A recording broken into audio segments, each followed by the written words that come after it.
Hello everyone, welcome to my YouTube channel. इस video में हम HPSSC की एडवर्टाइजमेंट में कुछ ऐसी वैकेंसीज़ आई हैं जिनमें कि एक्सपीरियंस मांगा गया है, तो हम उन वैकेंसीज़ के ऊपर बात करने वाले हैं। और ये इंस्ट्रक्टर की हैं, अलग अलग ट्रेड के लिए हैं, तो हम टोटली इनके ऊपर बात करने वाले हैं और समझने वाले हैं कि कौन लोग इनके लिए अप्लाई कर सकते हैं। तो वीडियो काफ़ी इन्फॉर्मेटिव होने वाला है, वीडियो को एंड तक ज़रूर देखना। अगर हम बात करें तो यहाँ पे आप देख सकते हो पोस्ट कोड 1038 इंस्ट्रक्टर कारपेंटर, ठीक है।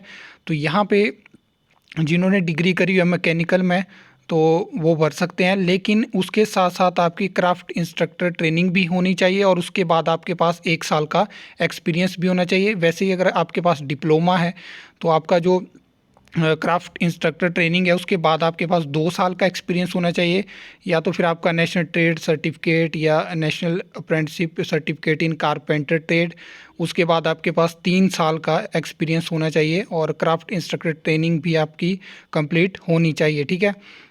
उसके बाद सेकंड है कि जो आपकी क्राफ्ट इंस्ट्रक्टर ट्रेनिंग होती है और ये 1 साल की होती है, और इसके बाद जो है अगर कहीं ये फैसिलिटी नहीं है, इस टाइप की ट्रेनिंग नहीं करवाई जाती है, तो जिस ट्रेड के लिए आप अप्लाई कर रहे हो उसमें आपके पास जो है वो एक्सपीरियंस होना चाहिए लगभग 4 साल का, मतलब कम से कम 4 साल का एक्सपीरियंस होना चाहिए।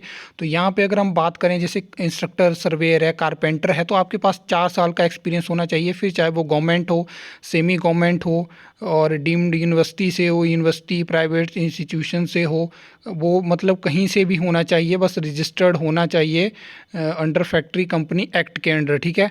तो ये आपके पास होना चाहिए। बाकी सब में आपको नॉर्मली ये देखने को मिलेगा, जैसे कंप्यूटर है तो यहाँ पे IT मांगा होगा, इंजीनियरिंग ग्रेजुएट इन इंजीनियरिंग होगा, PGDCA वगैरह है। इसके बाद अगर हम बात करें जैसे प्लम्बर है तो यहाँ पे सिविल में आपकी डिग्री होनी चाहिए। वैसे मैकेनिकल में अगर डिग्री है तो क्राफ्ट इंस्ट्रक्टर ट्रेनिंग के बाद आपके पास 1 साल का एक्सपीरियंस होना चाहिए। तो चलिए अब हम क्राफ्ट इंस्ट्रक्टर ट्रेनिंग के ऊपर बात कर लेते हैं कि ये क्या चीज़ है। तो यहाँ पे आप देख सकते हो ये इस ट्रेनिंग के बारे में है। तो 2018 में क्या हुआ कि जो 14,000 ITI थे जिसमें कि सीटिंग कैपेसिटी 28 लाख के आसपास थी, तो वहाँ पे 95,000 इंस्ट्रक्टर थे। और उसमें जब ये सर्वे करा गया तो उसमें देखा गया कि 15% ही ऐसे वहाँ पे वर्किंग इंस्ट्रक्टर थे जिनके पास ये CIT की ट्रेनिंग थी। तो इसके बाद ऐसा करा गया कि इसको मतलब मैंडेटरी कर दिया गया है। यहाँ पे आप देख सकते हो 50% of these are currently trained under NCVT has mandated that all trainers in ITI need to be CITS trend.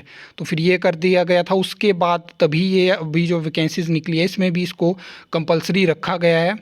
और यहाँ पे आप ये देख सकते हो ये हिमाचल प्रदेश में जो शिमला में होती है वहाँ से मैंने ये निकाला था। तो ये देख सकते हो आप 1 साल की होती है और जो बैच रहता है 25 का होता है। ये आप देख सकते हो प्लम्बर के लिए थी।